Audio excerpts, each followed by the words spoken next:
High বন্ধুরা, তোমরা দেখছো এই মুহূর্তে আমি এখন পৌঁছে গেছি আহমদপুর রেল স্টেশনে। কারণ এই স্টেশনে আসার উদ্দেশ্যটা হচ্ছে আমরা এখন এখান থেকে যাচ্ছি মায়াপুর। তাই বোলপুর থেকে আমি গণদেবতা এক্সপ্রেস ধরেছি, ওখান থেকে এসে আহমদপুর স্টেশনে নেমেছি। আহমদপুর রেল স্টেশন থেকে ওভারব্রিজ হয়ে পার হয়ে আমি এখন চলে এসেছি আহমদপুর নতুন রেল স্টেশনে।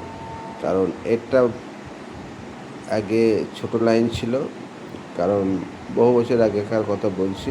আমি খুব ছোটোবেলাতেও চেপেছি এই ছোটো লাইনের ট্রেনে, এবং এখন সেটা বর্তমানে বড় লাইনে পরিণত হয়েছে। তাই দেখার একটা আগ্রহ ছিল আমার যে আহমদপুর রেল স্টেশনটা আমি দেখব, এই নতুন রেল স্টেশনটা। তাই আমরা এখন যাচ্ছি মায়াপুর রথযাত্রার উপলক্ষে। তাই আহমদপুর এই জংশনে নেমে এই নতুন স্টেশনে আমি তোমাদের সামনে ভিডিও করে দেখাচ্ছি। কারণ তোমাদের ভালোবাসা অবশ্যই আমার আছে, আমাকেও তোমরা অবশ্যই যথেষ্ট ভালোবাসা দাও।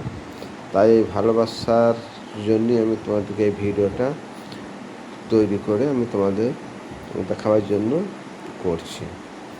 কারণ এই রেল স্টেশনে কিন্তু এখন পর্যন্ত সবাই আসেনি, আমি যেটুকু বুঝতে পারছি। কারণ এই রেল স্টেশনে সবার আসা প্রয়োজন অবশ্যই যদিও পড়ে না, যদিও কেউ এসে থাকে অবশ্যই দেখে গিয়েছে সেই রেল স্টেশনটা। কিন্তু যারা এই আহমদপুর রেল স্টেশনটা দেখোনি, নতুন রেল স্টেশনটা, তারা অবশ্যই ভিডিওটা পুরোটা দেখো। আমি পুরো রেল স্টেশনটাই আমি তোমাদের সামনে ভিডিও করে দেখাচ্ছি। সত্যিকারে খুব ভালো লাগে, যেহেতু এটা একটা গ্রাম্য পরিবেশ। তাই এই স্টেশনটা সত্যিকারে সেই ধরনই এখন আছে। এখন লোকজন সত্যিকার একদমই নেই। কারণ হচ্ছে 8টা কত একটা ট্রেন ছিল যাওয়া, সেই ট্রেনটা বেরিয়ে চলে গেছে। এখন সকাল 9টা 20 বাজছে এখন।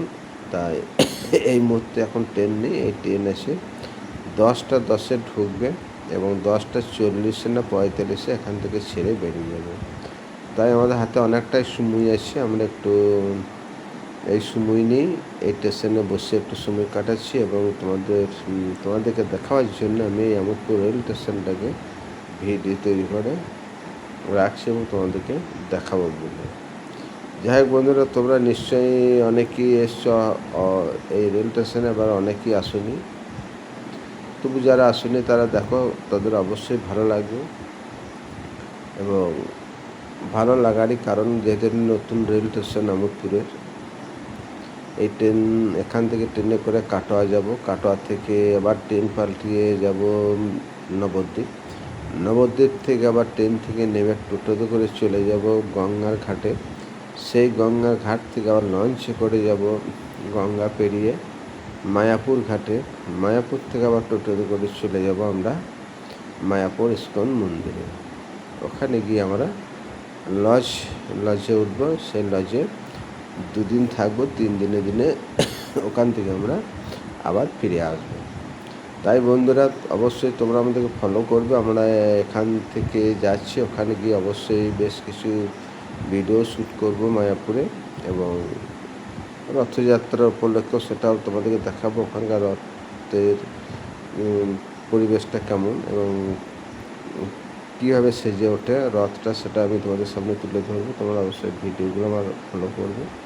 এবং মায়াপুর জায়গাটা সত্যিকারে খুব ভালো লাগে। এর আগেও আমি 2বার গিয়েছি, এটা নিয়ে 3বার যাওয়া হচ্ছে। যতবারই যাই না কেন, মায়াপুর জায়গাটা এমনই একটা জায়গা, শান্তিপ্রিয় জায়গা। সত্যি খুব ভালো লাগে। যারা গিয়েছে তারা অবশ্যই বুঝতে পারছো, অনুভব করতে পারছো। যারা যাওনি অবশ্যই একবার যাওয়ার চেষ্টা করবে। কেমন, খুব ভালো জায়গা এবং প্রচুর ভিডিও শ্যুট করারও জায়গা আছে সেখানে। বিভিন্ন ধরনের সিনারি আছে, গেলেই তোমরা বুঝতে পারবে। যাই হোক, ভিডিওটা আমি এখানে শেষ করছি। Tata, bye bye. পরে ভিডিও আবার দেখা হবে। সব ভালো থেকো, সুস্থ থেকো।